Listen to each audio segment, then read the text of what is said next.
Now, Mary was in Belfast. We caught up with her at the Crumlin Road Jail. She's got a live gig coming up there in November. And here's what happened when we met the lady herself, Mary Coughlan.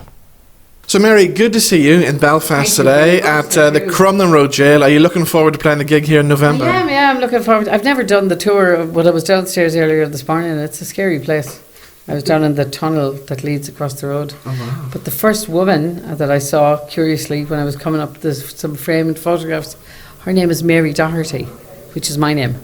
Right. I was married to Coughlan. My name is Mary Doherty. My granny's from Donegal. Wow. My father's from Donegal. So that was really weird. Wow. I'm going down now to have my picture taken beside her. Oh, brilliant. She's far better looking than me. So what about your family? I'm glad you mentioned that, because the first song that you did in there today was called Family Life, which is from the new album. What was your family like? I mean, was it a big musical family? My father liked Bridie Gallagher, and my mother liked Guy Mitchell and Elvis and Cliff Richard. So I was born in the middle of I'm born in 1956. My mother had two younger brothers, and one of them liked Elvis and one of them liked the Beatles. So no, there was nobody that Mammy sang everywhere she went. She would sing in the car a lot. And my father had Bridie Gallagher records and Ruby Murray records. Wow. Yeah. Of course, it's from Belfast. Well, Daddy's from Donegal. And one of the first concerts I ever did here, because I had mentioned Bridie Gallagher in interviews and the Homes of Donegal, I sang it at his funeral. She actually sent me flowers to the Europa Hotel. Oh, wow. She heard me on the radio. Wasn't that nice? That's amazing. Daddy was delighted. I couldn't believe it. So tell us about the new album, Life Stories. Obviously, it's all about your life. Yeah. There've been a lot of dark times in your life as well. So when you're putting the album together, did it bring up lots of bad memories? Well, I've been doing therapy for I'm 26 years off the jar now. I had to slip about 16 or 17 years ago with the drugs. It was brief enough, and so I've kept on doing various kinds of therapy, and the last kind of therapy I think I really wanted to do was regression therapy. So it regressed me back into areas of my life that I had kind of just frozen over, And so I wrote a play after that called Woman Undone, and it was very successful. It was it was all sung by 5 female women. 4 of the other women had played all the male parts of my life. And I wrote the score with an Icelandic composer called Valgeir Sigurdsson. He'd worked with Björk and Sigur Rós. So it's very operatic and very modern, very monotonal singing. And so that should have been on the road all over Scandinavia this summer. Oh, right. We'd been booked in to do theatre festivals in June, and we were going to go around Ireland in May, but it had its run in Dublin last year. And so a lot of what I'd been doing in therapy came out then. So I dealt with all the really, really dark stuff in that. So I knew I was going to be 64, obviously, hopefully. I am 64 now. So in 2018, I phoned Pete Lannister, who did the biggest successes I've ever done, like Invisible and Man of the World. I said, we want to do an album.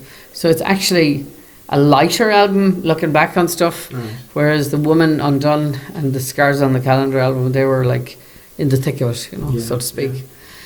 So I was able to look back on them without... you always revisit them when you're singing them, even today, especially after seeing that woman downstairs. Yeah. I start thinking about my family life. And so what else can we expect from the album then?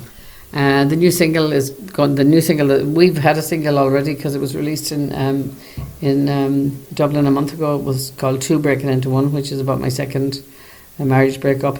And the new song, which is coming out this month, is called High Heel Boots. Right. So it's all about pushing back the runners and putting on the boots one more time and going out and having a bit of, we call it a bit of crack. Yes, yeah. A bit of crack, yeah. So yeah, so it's about 35 years since the first album, 1985 I think it was, wasn't it? Emotional. Yeah. 35 years ago. I hadn't even ever sung in public at that stage. Went into a recording studio, and the album came out in December, and it was #1 in January, and it was all over.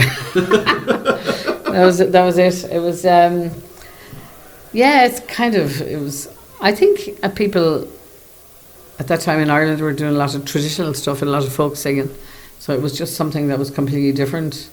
that caught a few people's imagination and started playing it on the radio. Yeah. The power of the radio in those days, and the Late Late Show. Yes, yeah. And, you know, I mean, that was it. I never looked back. So In terms of work, Yes. ever since then. Yeah. Been all over the world a million times. And brought my kids to Australia, New Zealand. They were in Scandinavia. They were tots, you know, I mean, America. I was able to travel with them, so it was all good. And of course, your own home in the Wicklow Mountains. We've seen you performing on Facebook Live with that fabulous backdrop. I know, isn't it gorgeous? Yeah. I am doing another gig on Friday for the launch of the album, and just hoping that it'll be a nice evening. If not, we'll move into the house, you know. Yes, yeah. We've all been almost isolating together, myself and the band, working on the songs, and we've all, you know, I just missed singing so much, you know. I have never been at home as long as I've been this year, in one, without ever going away anywhere. Yeah. But if you want to be at home, I would imagine your house is the place to be. My house is the place to be, and the Little Sugarloaf Mountain is the place to be. The walks are incredible, and it's a cool place to be. It's beautiful. So, and my grandchildren are beside me next door, and my daughter. So. Lovely. So over the years, I mean, you must have seen lots of changes in the music industry here in Ireland. Oh, stop. In the world, you know, I mean, we loved to hate record companies back in the day because they were always like, you know, ripping you off and writing these contracts that you could never escape from. And like, for instance, Warner Brothers owns everything I've ever recorded until about 50 years after I'm dead, I think. And they have in the universe, on any platform, they had that written into it. You know, nobody could anyways look at it. At the same time, if it wasn't for them, I wouldn't have been able to go to Australia and sell at the Opera House, you know. Yes, yeah. So, and I can still do that, thankfully, and I probably will be able to do it, hopefully next year. But like I did some festivals in Australia, and I was supposed to do them again in March and April. I mean, I do them a lot, but they've gone to 2022.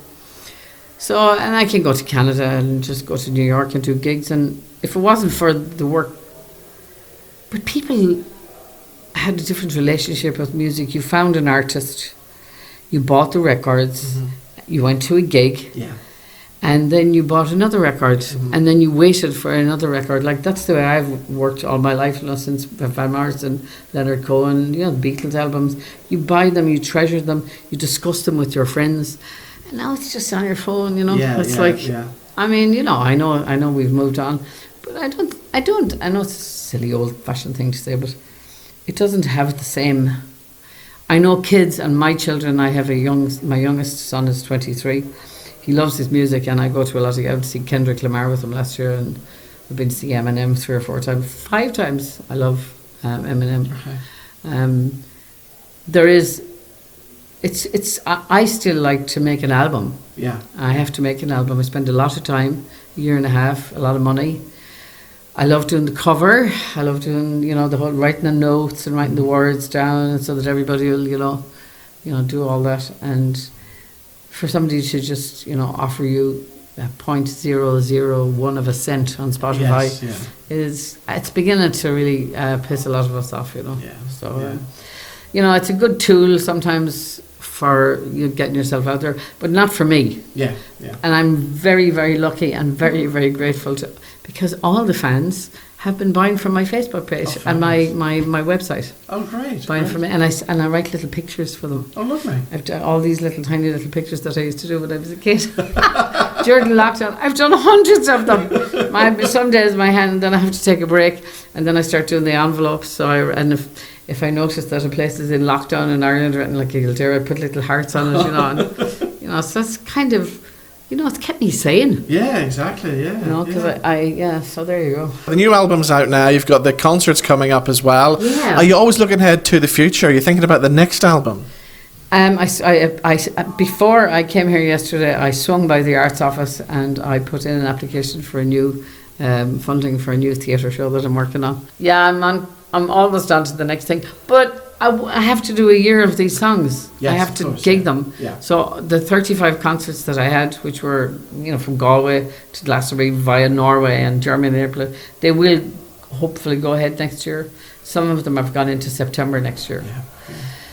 And the first ones to be rescheduled, fingers crossed, are in April. no, Okay. in the UK, and a couple of nights in Ronnie Scott's, and then Shoreditch Theatre, and I'm doing here. Well, exactly. We're looking forward to November. that. Yes, in November.